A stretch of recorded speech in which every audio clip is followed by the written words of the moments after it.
يا رسول الله قلبي لم يزل باسمك يشتاق. شاہ است حسین بادشاہ است حسین دیں است حسین دیں پناہ است حسین سرداد نداد دست در دست یزید حقہ کے بنائے لا الہ است حسین.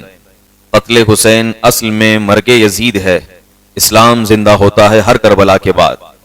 عزیزان مکرم، ہم اور آپ اہل بیت اطہار اور حسنین کریمین سے محبت کرنے والے لوگ ہیں، اور میں سمجھتا ہوں کہ جس کے دل میں ایمان ہوگا وہ یقیناً ضرور حسنین کریمین سے محبت رکھے گا، کیونکہ اہل بیت سے محبت کرنا یہ کوئی فروعی مسئلہ نہیں بلکہ اصولی مسئلہ ہے. یعنی اہل بیت سے محبت کرنا اور صحابہ کرام سے محبت کرنا اسلام کی بنیادی چیزوں میں سے ایک ہے. بلکہ اگر آپ دیکھیں تو قرآن پاک کی آیت ہے، اللہ تعالیٰ ارشاد فرماتا ہے، محبوب آپ کہہ دیجئے کہ میں تم سے کوئی چیز نہیں مانگتا، ایک چیز مانگتا ہوں وہ یہ کہ تم میرے گھر والوں سے محبت کرو، یہی تمہارے لیے کافی.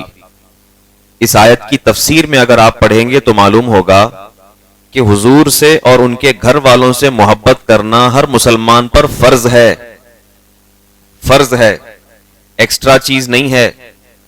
لوگ سمجھتے ہیں کہ سادات سیدوں کی تعظیم یہ ایکسٹرا میں آتی ہے، کر لیں تو ٹھیک ہے نہیں تو نہیں. آپ کتابیں پڑھ کر دیکھیں کسی بھی فتاوے میں، اور صرف اہل سنت والجماعت کے فتوے نہیں بلکہ دوسرے فرقوں کی فتاوے کے اندر بھی فتووں کی کتاب میں یہ بات لکھی ہوگی کہ جو مومن ہے وہ اہل بیت سے محبت کرے گا اور ان سے محبت نہیں کرے گا یا ان کی تحقیر کرے گا یا ان کو ذلیل کرنے کے خاطر اپنی زبان سے کچھ کہے گا، وہ شخص اسی وقت کافر ہو جاتا ہے. اعلی حضرت نے فتاوی رضویہ میں لکھا ہے کہ سید تو بہت دور کی بات ہے، کسی عالم کو اس کے علم کی بنیاد پر کسی نے اویلم کہا یا مولویہ کہا مذاق اڑاتے ہوئے، تو اس شخص کا مذاق نہیں اڑایا، اس کے علم کا مذاق اڑایا، اور علم اللہ نے دیا ہے. اس وجہ سے وہ شخص جو ہے اسلام کے زمرے سے نکل جاتا ہے. تو اب آپ سوچیں کہ سیدوں کی تعظیم جو لوگ نہیں کرتے یا پھر یہ کہتے ہیں کہ میں سیدوں کو نہیں مانتا، ان کا انجام کیا ہوگا. یہ مسئلہ بہت کم لوگوں کو معلوم ہے، اور لوگ جو ہے سمجھنے لگے ہیں کہ سیدوں کی تعظیم یہ ایکسٹرا چیز ہے. نہیں، بلکہ سیدوں کی تعظیم کرنا ہمارے ایمان کا حصہ ہے اور ہم پر فرض قرار دیا گیا. قرآن پاک میں اللہ تعالیٰ ارشاد فرماتا ہے، مَن یُطِعِ اللَّهَ وَرَسُولَهُ فَقَدْ فَازَ فَوْزًا عَظِیمًا، کہ جو اللہ اور اس کے رسول کی اطاعت کرے گا وہی کامیاب ہے. صرف اللہ کی اطاعت نہیں بلکہ رسول اللہ کی بھی اطاعت ہم پر ضروری ہے. اسی لیے ہمارے اسلام کا جو کلمہ ہے داخل ہونے کا، اس میں دو نام آتے ہیں، پہلا نام اللہ کا ہے اور دوسرا محمد الرسول اللہ کا. ہم کیا کہتے ہیں؟ لا الہ الا اللہ محمد الرسول اللہ صلی اللہ علیہ وسلم، اللہ کے سوا کوئی معبود نہیں اور محمد صلی اللہ علیہ وسلم اللہ کے رسول ہیں. پتہ یہ چلا کہ اللہ کو بھی ماننا ہے اور محمد صلی اللہ علیہ وسلم کو اس کا رسول بھی ماننا ہے اور ان سے محبت بھی کرنا ہے. اگر ہم نے حضور کو نہیں مانا اور کہا کہ ہم نہیں مانتے تو ہم اور پھر عیسائی برابر ہو گئے. عیسائی بھی تو اللہ کو مانتے ہیں، یہودی بھی تو اللہ کو مانتے ہیں. فرق یہ ہے کہ وہ حضور کو نہیں مانتے، حضرت موسیٰ اور عیسیٰ کو مانتے ہیں. اس امت کی پہچان ہی یہ ہے امت مسلمہ کی کہ تم جب کہو کہ میں مومن ہوں تو یہ کہنا ہوگا کہ میں اللہ کو بھی مانتا ہوں اور محمد صلی اللہ علیہ وسلم کو بھی مانتا ہوں اور ان سے محبت کرتا ہوں. اسی لیے تو علامہ اقبال نے بڑے آسان سے شعر میں یہ بات کہا تھا. آپ نے کہا تھا، محمد کی محبت دین حق کی شرط اول ہے، محمد کی محبت دین حق کی شرط اول ہے، اسی میں ہو گر خامی تو سب کچھ نامکمل ہے. اگر اس کے اندر خامی ہو گئی حضور کی محبت میں تو پھر سب کچھ نامکمل ہے، کوئی چیز مکمل نہیں ہوگی، تمہارا ایمان خطرے میں ہے. اب آگے دیکھیں، جب رسول پاک صلی اللہ علیہ وسلم کی محبت ہمارے لیے ضروری ہے مومن ہونے کے لیے، بغیر ان کی محبت کے مومن کوئی نہیں ہو سکتا. اب میرے آقا کیا فرماتے ہیں؟ میرے آقا ارشاد فرماتے ہیں، حدیث شریف ہے، من احبنی وأحب هذين وأمهما وأباهما كان معي في درجتي يوم القيامة. ارشاد فرماتے جس نے مجھ سے محبت کی اور ان دونوں سے محبت کی، امام حسن اور حسین کی طرف اشارہ کر کے فرمایا، جس نے مجھ سے محبت کی اور ان دونوں سے محبت کی، اور ان دونوں کے ماں اور باپ حضرت علی اور حضرت فاطمہ، ان دونوں سے محبت کی، ان کے والدین سے محبت کی، کل قیامت کے دن جس درجے میں میں ہوں گا وہ بھی میرے ساتھ کھڑا ہوگا. اللہ اکبر. اور یہ حدیث تو اکثر آپ سنتے ہیں، میرے آقا نے فرمایا حسین منی وانا من الحسین، کہ حسین مجھ سے ہیں اور میں حسین سے ہوں. حسین سے جس نے محبت کی گویا کہ مجھ سے محبت کی، اور جس نے حسین کو تکلیف دی اس نے مجھے تکلیف کی. مطلب کیا؟ مطلب یہ کہ اسلام میں اللہ اور اس کے رسول کی محبت ضروری تھی، لیکن میرے آقا نے اپنے گھر والوں کی محبت کو بھی مومنوں کے لیے لازم قرار دے دیا. اب پتہ یہ چلا اللہ اور اس کے رسول کی محبت کا مطلب یہ ہے کہ ہم اللہ سے بھی محبت رکھیں، محمد الرسول اللہ سے بھی محبت رکھیں، اور ان کے گھر والوں سے بھی محبت رکھیں. اگر ان میں سے کسی ایک کا بھی انکار کرتے ہیں یا محبت کی جگہ ہم تحقیر کر جاتے ہیں تو پھر ایمان کے دائرے سے باہر نکل جائیں گے، ایمان کے دائرے سے نکل جائیں گے، اور پھر وہ مومن نہیں رہیں گے. میں نے کہا پھر وہ اسی طرح ہوں گے یہودیوں اور نصرانیوں کی طرح کہ ہم بس اللہ تک ہیں، اس کے آگے کی چیزیں نہیں. آپ ساری کتابیں پڑھ کر کے دیکھ لیں، یہ تو لوگوں نے مشہور کر دیا ہے کہ سیدوں کی تعظیم، سادات کی تعظیم صرف شیعہ لوگ کرتے ہیں. ایسا نہیں ہے، بلکہ 1400 سال سے لے کر اب تک ہر عالم، ہر مسلمان اہل بیت کی تعظیم کرتا آیا ہے اور لوگوں کے اندر ان کی محبت بٹھاتا آیا ہے، کیونکہ یہ کوئی ایکسٹرا چیز نہیں ہے، بلکہ قرآن سے ثابت ہے، حدیث سے ثابت ہے اور ہمارے ایمان کا حصہ. دیکھیں آپ، لوگ یہ سمجھنے لگ گئے کہ آج اگر ہم حضرت فاطمہ کی تعریف کریں یا امام حسن اور حسین رضی اللہ عنہما کے متعلق لوگوں میں جو ہے ان کی محبت کی باتیں بتائیں تو لوگ جو ہے شیعہ کہیں گے اور لوگ جو ہے رافضی کہیں گے اور ڈرتے ہیں. میں آپ کو بتاؤں، ہم سب کے امام اعظم ابو حنیفہ رضی اللہ تعالیٰ عنہ، بغداد میں ان کا مزار پاک ہے، اعظمیہ. آپ جا کر کے دیکھیں، وہ ایسا علاقہ ہے کہ پورے بغداد کے اندر سب سے زیادہ کٹر نام کے جو سنی ہوتے ہیں وہ امام اعظم کے مزار پاک کے آس پاس رہتے ہیں.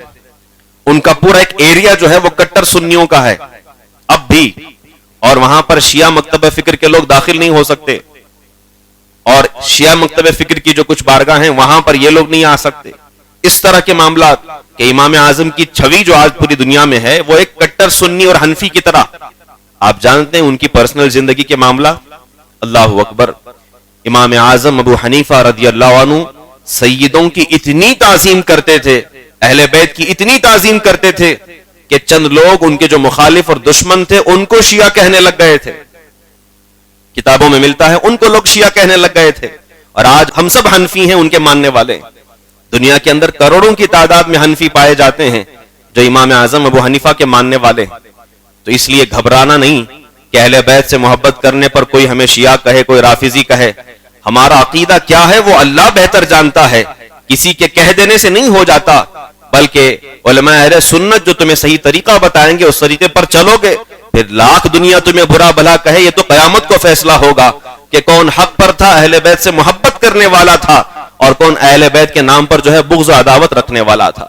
اس لیے اپنا شمار اور اپنی فہرست اس طرح کی رکھو، اپنے دوستوں کی، اپنے رشتہ داروں کی، اپنے احباب کی، کہ جو لوگ حضور سے بھی محبت کرتے ہیں اور ان کے گھر والوں سے بھی محبت کرتے ہوں.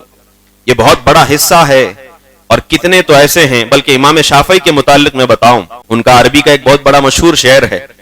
لوگ سادات کرام کی محبت کی وجہ سے ان کو بھی جو ہے شیعہ کہنے لگ گئے تھے کہ یہ جو امام شافعی ہیں محمد بن ادریس، یہ جو ہے شیعہ ہو گئے، رافضی ہو گئے، رافضی ہو گئے. اللہ اکبر. تو آپ نے ارشاد فرمایا تھا کہ اگر جملے پر غور کریں، آپ نے ارشاد فرمایا تھا کہ اگر اہل بیت سے سچی محبت کرنا جیسا حضور نے ہمیں سکھایا ہے ویسی محبت کرنا شیعہ کہلاتا ہے تو میں فخر سے کہتا ہوں کہ میں شیعہ ہوں. امام شافعی نے فرمایا تھا کہ اگر اسلام نے جو ہمیں محبت کرنے کا سلیقہ سکھایا ہے اس طریقے پر اگر ہم اہل بیت سے محبت کرنے پر کوئی ہمیں الزام لگاتا ہے کہ شیعہ ہے، تب تو میں بخوشی کہتا ہوں کہ ایسا شیعہ ہونے پر میں فخر محسوس کرتا ہوں. اللہ اکبر. امام اعظم امام شافعی، یہ ان لوگوں کی بات کر رہا ہوں جو حضور صلی اللہ علیہ وسلم کے وفات کے صرف 60-70 سال کے بعد کے ہیں، جو تابعین کرام ہیں، آج سے 1350 سال پہلے کی بات. یہ بزرگان دین ہیں، انہوں نے ہمیں درس دیا کہ زندگی کے اندر تمہیں اگر کامیاب ہونا ہے، اپنے ایمان پر قائم رہنا ہے، تو تمہیں اہل بیت سے محبت کرنی ہوگی اور ان کے طریقے پر چلنا ہوگا. اسی لیے تو ہم دیکھتے ہیں ہمارے گھروں کے اندر ہمارے ماں باپ، ہمارے دادا یا جو بڑے ہیں، وہ لوگ سیدوں کی تعظیم بچوں کو سکھاتے ہیں کہ کبھی بھی سیدوں کو ڈانٹنا نہیں چاہیے، ان کو ہمیشہ اونچی جگہ پر بٹھانا چاہیے اور ان کو بھیک نہیں دینا چاہیے بلکہ ان کو تحفے تحائف دینا چاہیے. یہ سکھاتے ہیں کہ نہیں سکھاتے لوگ؟ لیکن اب دور جدید جب سے آ گیا، لوگ علم سے دور ہو گئے، تو اب لوگ سمجھنے لگ گئے کہ سیدوں کی بات ایسی ویسی، اور لوگ نسب پوچھنے لگ جاتے ہیں، کیا سچ میں تم سید ہو؟ اصلی سید ہو کہ نقلی سید ہو؟ اللہ اکبر. اعلیٰ حضرت نے لکھا ہے کہ اگر کسی نے کہہ دیا تمہارے سامنے کہ میں سید ہوں تو اس کی تعظیم کرنا تم پر ضروری ہو جاتا. تحقیق میں مت پڑنا، کہیں ایسا نہ ہو کہ تم تحقیق میں پڑ جاؤ اور سچ میں وہ سید نکل آئے اور تم انکار کر دو تو اللہ کے پاس کیا جواب دو گے؟ اللہ اکبر. اس کے متعلق بہت سارے بزرگان دین کے اقوال ہیں. میں کچھ پس منظر آپ کے سامنے پیش کرتا ہوں کہ آج دنیا میں دو طرح کے لوگ پائے جاتے ہیں. ایک اہل بیت سے محبت کرنے والے، الحمدللہ جس میں ہم شمار کیے جاتے ہیں، اور دوسرے وہ لوگ ہیں جو اہل بیت پر طعن و تشنیع کرتے ہیں، الزامات لگاتے ہیں کہ امام حسین کو نہیں جانا چاہیے تھا، انہوں نے غلطی کی معاذ اللہ رب العالمین. تم 14ویں صدی میں اشر القرون میں بیٹھ کر 1400 سال پہلے کے صحابی جو حضور کے نواسے ہیں ان کے فیصلے پر سوال کرنے لگے ہو. تمہیں اپنی زندگی کے اندر فیصلے کرنے کی طاقت تمہارے اندر نہیں ہے، لیکن 1400 سال پہلے پرانے کے جو فیصلے ہیں ان پر تم بات کرتے ہو کہ نہیں جانا چاہیے تھا. یہ تو وہ بہتر جانے کہ جانا چاہیے تھا کہ نہیں جانا چاہیے تھا. ہم اور ہمارے باپ ایسے دور میں پیدا ہوئے ہیں جس دور میں صرف شیطان کی گمراہی پھیلی ہوئی ہے، ہماری عقلوں پر پردے پڑے ہوئے ہیں، ہم زندگی کے فیصلے نہیں سمجھ پا رہے ہیں، ان کے فیصلے کیسے سمجھیں گے؟ لہذا اپنی زبان کو روکنا چاہیے. تو دو طرح کے لوگ ہوتے ہیں، ایک وہ جو محبت کرتے ہیں اور دوسرے جو ان پر الزامات لگاتے ہیں. آخر وجہ کیا ہوئی؟ جب ان کی محبت قرآن سے ثابت ہے، حدیث سے ثابت ہے، تو پھر ایسے لوگ کہاں سے آ گئے جو اہل بیت کی برائی کرتے ہیں؟ کیا حضور کی برائی کرنے والا کوئی ملتا ہے آج؟ نہیں ملے گا. جیسا ہی کرے گا لوگ کہیں گے کہ وہ کافر ہے، یہاں سے ہٹ گیا. لہذا سب محبت کرتے ہیں. تو اہل بیت کی نفرت کرنے والے کہاں سے آ گئے؟ اسلام میں جب خلافت راشدہ ختم ہوئی، حضرت علی کے بعد امام حسن بیٹھے، امام حسن کے بعد حضرت امیر معاویہ بیٹھے. حضرت امیر معاویہ سے جو خلافت چلی اس کو خلافت بنو امیہ کہا جاتا. یہ نام یاد رکھیں. اسلامک ہسٹری کے اندر جو دوسری خلافت شروع ہوئی وہ خلافت بنو امیہ ہے، جس میں سب سے پہلے خلیفہ حضرت امیر معاویہ.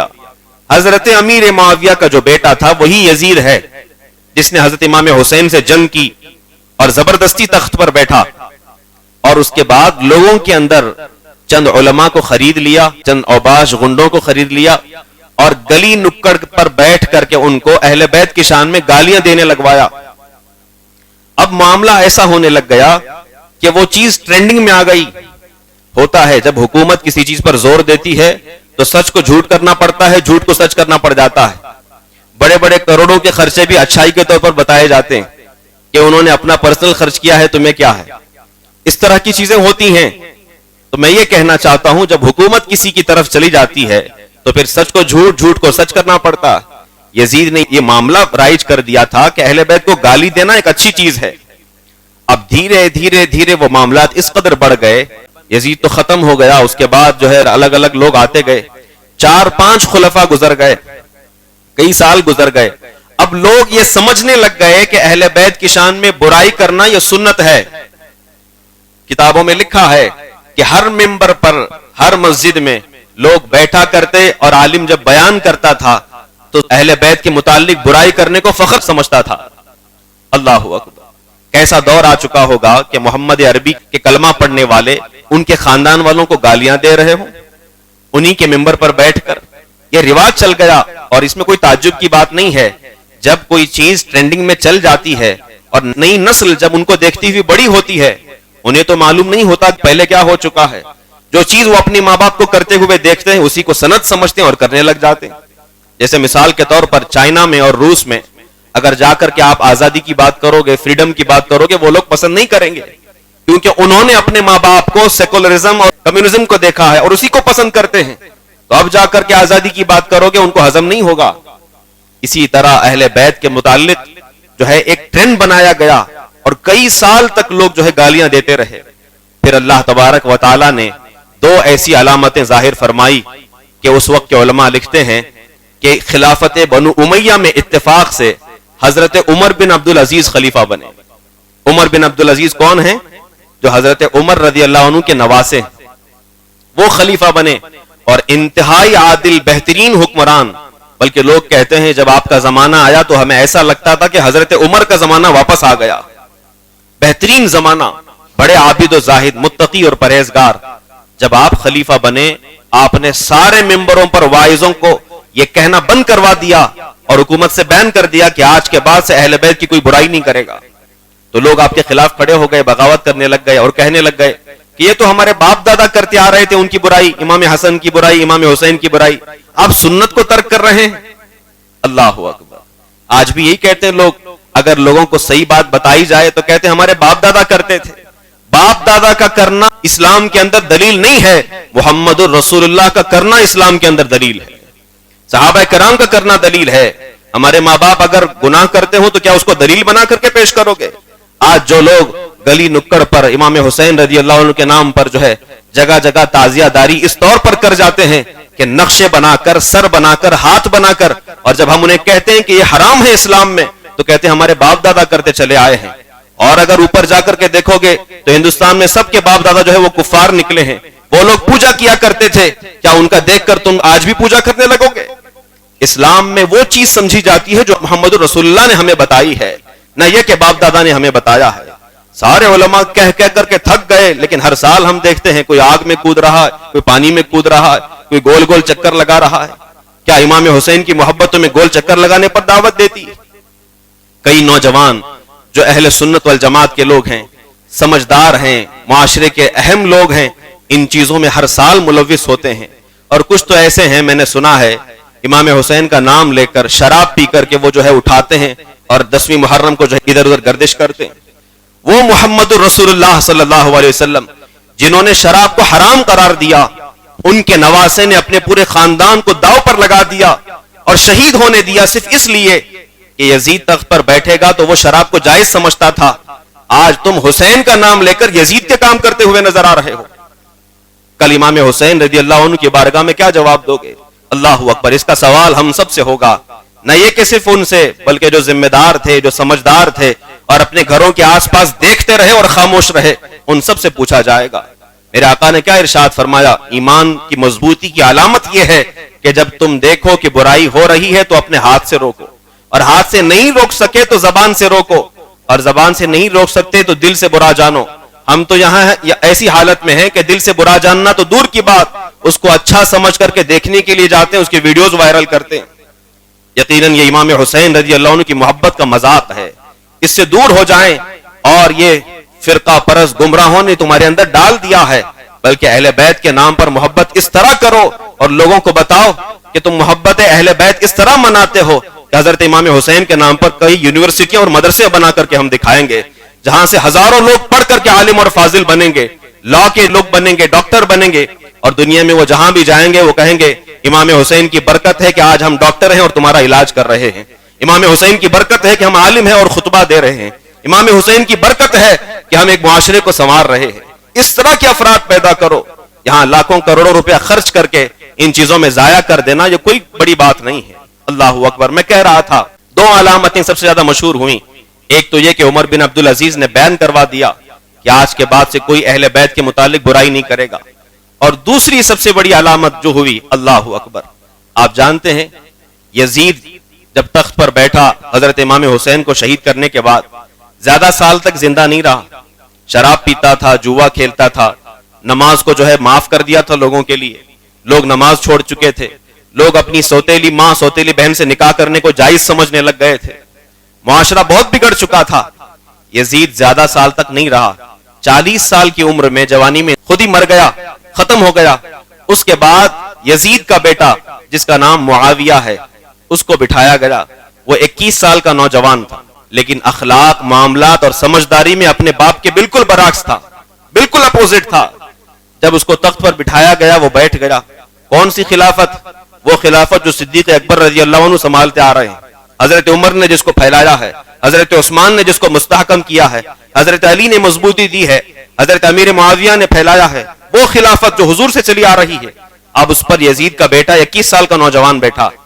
زیادہ سال پرانی بات نہیں، حضور کے کچھ ہی سال کے بعد، جانتے ہیں آپ تاریخ میں لکھا ہے، آپ جا کر پڑھ کر کے دیکھ لیں، یزید کا بیٹا جس کا نام معاویہ تھا، اپنے باپ کے نام پر نام رکھا تھا اس نے، معاویہ صرف اور صرف 40 دن تک اس تخت پر بیٹھا رہا۔ اس کے بعد مجلس شورا بلائی اور میٹنگ کی اور کہا کہ میں اس تخت پر بیٹھنے سے مجھے درد محسوس ہوتا ہے اور ڈر محسوس ہوتا ہے، کیونکہ اس تخت کے نیچے مجھے اہل بیت کا خون نظر آ رہا، اہل بیت کا خون بہا کر کے اس تخت پر میرے باپ سوار ہوا تھا، میں امت کا بوجھ اپنے کاندھوں پر سامان نہیں سکتا، میں آج ہی یہ تخت چھوڑ دے رہا ہوں، تم جسے مناسب سمجھو اسے خلیفہ بنا دو، میں یہاں سے جا رہا ہوں۔ اس کے بعد وہ چلا گیا اور جنگل میں جا کر زندگی گزاری۔ یہی تو ہم کہتے ہیں، یزید جیت کر کے بھی ہار گیا اور امام حسین کا سر کٹ کر کے بھی بلند رہا۔ قتل حسین اصل میں مرگ یزید ہے، مرگ کہتے ہیں موت کو، حضرت امام حسین کا قتل ہونا اصل میں یزید کی موت ہے۔ اسلام زندہ ہوتا ہے ہر کربلا کے بعد، اسلام زندہ ہوتا ہے، یہ اللہ تبارک و تعالیٰ نے ان کی نسلوں سے بتا دیا۔ آج جا کر کے دیکھیں کہاں ہے یزید، کہاں ہے اس کی نسل، کہاں ہے خلافت بنو امیہ، یہ بڑے دور تک رہے یہ لوگ۔ اس کے بعد کچھ لوگوں نے پالیٹکس کی اور سیاست کی اور ایک گروہ ابھر کر کے آیا، ایک دوسری خلافت آئی جس کا نام ہے خلافت بنو عباسیہ۔ یہ وہ لوگ ہیں جو اہل بیت سے محبت کرنے کا دم بھرتے تھے اور کہتے تھے کہ ہم اہل بیت کا بدلہ لیں گے، بدلہ لیں گے۔ کچھ لوگوں کو مارے بھی، ختم بھی کیے، اور پھر ان کو جو ہے وہ گدی نصیب ہوئی اور انہوں نے بھی کافی سال تک حکمرانی کی، لیکن ان کا بھی طریقہ یہی تھا کہ لوگوں کے سامنے کہتے کہ ہم اہل بیت سے محبت کرتے ہیں، اور اگر کوئی سید زادہ کھڑا ہو جاتا تھا تو یہ ڈر سے کہ کہیں اس کو تخت پر نہ بٹھا دیں، اس کو جان سے مار دیا کرتے تھے۔ اللہ اکبر۔ پھر اہل بیت کے نام پر یہ لڑائی اور جھگڑے اسی زمانے سے چلے آ رہے ہیں۔ اسی وجہ سے آج ہم دیکھتے ہیں دنیا میں صرف 2 ہی فرقے ہیں، ایک سنی اور دوسرا شیعہ ہے، ایک سنی اور دوسرا شیعہ۔ اسی زمانے سے یہ چیزیں چلی آ رہی ہیں۔ اہل بیت سے بہت زیادہ محبت کرنے والے وہ اپنے آپ کو شیعہ کہلانے لگ گئے، جیسے ایران اور عراق کے ممالک ہیں، اور جو بہت زیادہ اہل بیت کے علاوہ دوسری چیزوں میں چلے گئے وہ لوگ اپنے آپ کو سنی کہنے لگ گئے۔ لیکن یہ فرقہ پرستی، یہ چیزیں جو ہیں یہودیوں نے ہمارے اندر ڈالا ہے۔ عزیزان مکرم، آج کے اس دور کے اندر جب فتنے جو ہے سر چڑھ کر کے بول رہے ہیں، ہمیں اور آپ کو چاہیے کہ ہم اپنے ایمان کی حفاظت کریں، اپنے بچوں کی ایمان کی حفاظت کریں۔ یہ سوشل میڈیا، یہ یوٹیوب اور یہ ساری چیزیں صرف دیکھ کر کے سن لینا اور اس کی بات کو مان لینا، یہ گمراہی کی طرف لے جا سکتا ہے، برائی کی طرف لے جا سکتا ہے۔ لہٰذا سننے سے پہلے، اسے معلوم کرنے سے پہلے غور کر لیا کریں کہ کہیں ایسا تو نہیں کہ فلاں یوٹیوب چینل تمہیں جہنم کی طرف لے جا رہا ہے، کفر کی طرف لے جا رہا ہے، اہل بیت کے بغض کی طرف لے جا رہا ہے۔ اس لیے ہمیں بچنے کی ضرورت ہے۔ آخر میں آپ کو بتاؤں اہل سنت والجماعت کا طریقہ کیا ہوتا ہے، اہل بیت اور سادات کرام سے سچی محبت کا انداز کیا ہوتا ہے۔ جو لوگ پوچھتے ہیں نا اصلی سید ہو کہ نقلی سید ہو، اللہ اکبر۔ عراق کا ایک بہت بڑا حاکم تھا، ایک سید زادی، جس کے گھر میں جو ہے کوئی فاقہ تھا، کئی دن سے شوہر کا انتقال ہو چکا تھا، خاندان رسول سے سید زادی ہیں۔ اس شہر میں گئی سمرقند اور لوگوں سے کہا کہ مجھے کھانے کی ضرورت ہے اور رہنے کے لیے گھر کی ضرورت ہے، کیا تم میں سے کوئی مہیا کر سکتا ہے؟ لوگوں نے کہا کہ آپ سید زادی ہیں اور ہم سب آپ کی تعظیم کرتے ہیں، لیکن ہمارے اس شہر کے اندر، سمرقند کے اندر، ہم 2 لوگ کو جانتے ہیں جو بہت زیادہ سخی ہیں اور لوگوں پر پیسے لٹانے والے ہیں۔ کہا کون لوگ ہیں؟ کہا ایک مسلمان ہے اور ایک عیسائی۔ عیسائی جو ہے وہ کرسچنوں کا پوپ ہے، پادری ہے، وہ بہت زیادہ سخی ہے، لوگوں کو نوازتا ہے، دیتا ہے۔ اور دوسرا مسلمان ہے جو گورنر ہے، یہاں پر شہر کا بڑا حاکم ہے۔ کہا ٹھیک ہے میں جاتی ہوں۔ اس نے سوچا کہ عیسائی کے پاس جاؤں گی، اسے اہل بیت کی تعظیم کیا معلوم، مسلمان کے پاس جاتی ہوں۔ مسلمان کے پاس گئی اور کہا، کھٹکھٹایا دروازہ، باہر آیا، کہا کیا بات ہے؟ کہا میں سید زادی ہوں، سید خاندان سے ہوں، اور میرے بچے بھوک سے بلک رہے ہیں، 3-4 دن ہو گئے، کھانے کو نہیں مل رہا ہے، میں تمہارے گھر میں رہنا چاہتی ہوں اور میرے بچوں کی پرورش کروانا چاہتی ہوں، جب انتظام ہو جائے گا میں چلی جاؤں گی۔ اس حاکم وقت نے کہا کہ کیا تمہارے پاس کوئی سند اور پروف ہے کہ تم سید زادی ہو؟ تمہارے پاس کوئی پروف ہے کہ تم سید زادی ہو؟ کیونکہ اس زمانے میں خاندان کا شجرہ لوگ رکھا کرتے تھے، آج کے زمانے کی طرح نہیں۔ لوگ نسب رکھا کرتے تھے، لیکن جب سید اپنے آپ کو سید کہہ دیں تو ہمیں شجرہ بھی نہیں مانگنا چاہیے، وہ اگر دے دیں تو ان کا معاملہ ہے، پوچھنا نہیں چاہیے۔ بہرحال اس نے دھتکار دیا اور منع کر دیا، وہ سید زادی اپنے بچوں کو لے کر چلی گئی۔ اب اس نے سوچا ایک ہی گھر بچا ہے پادری کا، سنا ہے بڑا سخی ہے، گئی اس کے دروازے پر دستک دیا، باہر آیا، کہا کہ کیا بات ہے؟ کہا میں سید زادی ہوں، میرے بچے بھوک سے پریشان ہیں، گھر رہنے کے لیے نہیں ہے، کیا مدد کرو گے؟ اس نے کہا تم سید زادی ہو، علی کے خاندان سے ہو، حضور کے خاندان سے ہو؟ کہا ہاں۔ اپنی بیوی کو آواز دی اور کہا کہ یہ محمد الرسول اللہ کے خاندان والے ہیں، ان کو بڑے عزت و احترام کے ساتھ گھر کے اندر لے جاؤ۔ اس کی بیوی آئی اور مسلمانوں کے بڑے گھرانے سے ہے، اس لیے جو ہے تعظیم کی اور بچوں کو نہلایا دھلایا، اچھا کھانا کھلا کر کے سلا دیا۔ روایت میں ملتا ہے، علامہ جلال الدین امجدی نے یہ کتاب میں لکھا ہے یہ واقعہ، رات کے وقت جب حاکم وقت سو گیا تو خواب میں دیکھتا ہے کہ رسول پاک صلی اللہ علیہ وسلم جلال میں اس کے خواب میں تشریف لائے ہوئے، اور وہ رسول پاک صلی اللہ علیہ وسلم کی ناراضگی کو محسوس کر کے کہتا ہے یا رسول اللہ کیا بات ہے؟ اور آپ صلی اللہ علیہ وسلم کسی ایک بڑے محل کے قریب ہیں جو سونے سے بنا ہوا ہے۔ وہ کہتا ہے یا رسول اللہ یہ محل کس کا ہے؟ آپ نے ارشاد فرمایا مومنوں کے لیے۔ کہا کہ میں تو مومن ہوں، جا سکتا ہوں؟ میرے آقا نے ارشاد فرمایا تمہارے ایمان کا کوئی پروف ہے؟ تمہارے ایمان کا کوئی پروف ہے؟ اللہ اکبر! وہ سمجھ گیا کہ میں نے دن میں اہل بیت اطہار حضور کے خاندان کی ایک سید زادی کو پروف مانگا تھا، اور میرے آقا صلی اللہ علیہ وسلم خواب کے اندر ایمان کا پروف مانگ رہے ہیں۔ اگر ہم سے قیامت کے دن ایمان کا پروف مانگ لیا جائے تو کیا دکھائیں گے ہم؟ ہمارے پاس کیا چیز ہے؟ اللہ اکبر! وہ حیران رہ گیا، پریشان رہ گیا، فوراً اس کی آنکھ کھلی، بھاگ کر کے آیا، لوگوں سے پوچھا کہ وہ سید زادی کہاں چلی گئی، کہیں ایسا نہ ہو نبی کریم کی ناراضگی جہنم کی طرف لے جائے گی۔ اللہ اکبر! وہ گھبرا گیا، باہر نکلا، لوگوں سے پوچھا، لوگوں نے بتایا کہ فلاں کے گھر میں جا کر رہ رہے ہیں۔ دروازہ کھٹکھٹایا، وہ پادری باہر آتا ہے، کہا کیا بات ہے؟ کہا کہ میں حاکم وقت ہوں، فوراً سید زادی کو میرے حوالے کرو، میرا آرڈر ہے، میں ان کی تیمارداری کروں گا، میں ان کا خیال کروں گا۔ وہ پادری مسکرا کر کے کہتا ہے جب تم خواب میں رسول پاک کی زیارت کر رہے تھے تمہارے پیچھے میں بھی کھڑا تھا، میرے آقا صلی اللہ علیہ وسلم میرے خواب میں بھی تشریف لائے تھے، اور انہوں نے مجھے سینے سے لگایا اور کہا کہ تم ایک دوسرے مذہب کے ہو کر کے میرے خاندان والوں کی تعظیم کرتے ہو، اگر تم کلمہ پڑھو گے یہ جنت کے اندر کا محل میں تمہارے نام پر لکھ دوں گا۔ میں نے خواب کے اندر رسول پاک پر کلمہ پڑھا ہے، اور نہ صرف میں نے بلکہ خواب سے بیدار ہونے کے بعد میرا پورا گھرانہ مسلمان ہو چکا ہے۔ کیا تم اب جنت دیکھ کر کے خریدنے کے لیے آئے ہو؟ جنت تو اس وقت خریدی جاتی ہے جو بن دیکھے حضور کی بات پر ایمان لے کر آ جاتا ہے۔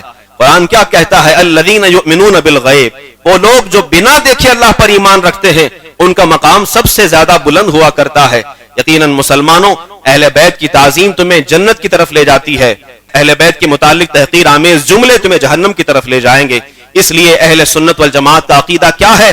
اعلیٰ حضرت نے ہمیں یہی سکھایا ہے، نجم ہے اور ناو ہے عطرت رسول اللہ کی، اور آپ فرماتے ہیں میرے آقا صلی اللہ علیہ وسلم تو نور ہیں ہی، لیکن آپ کی نسل قیامت تک جو آئے گی ان کا بچہ بچہ ایک نور کی طرح ہوگا۔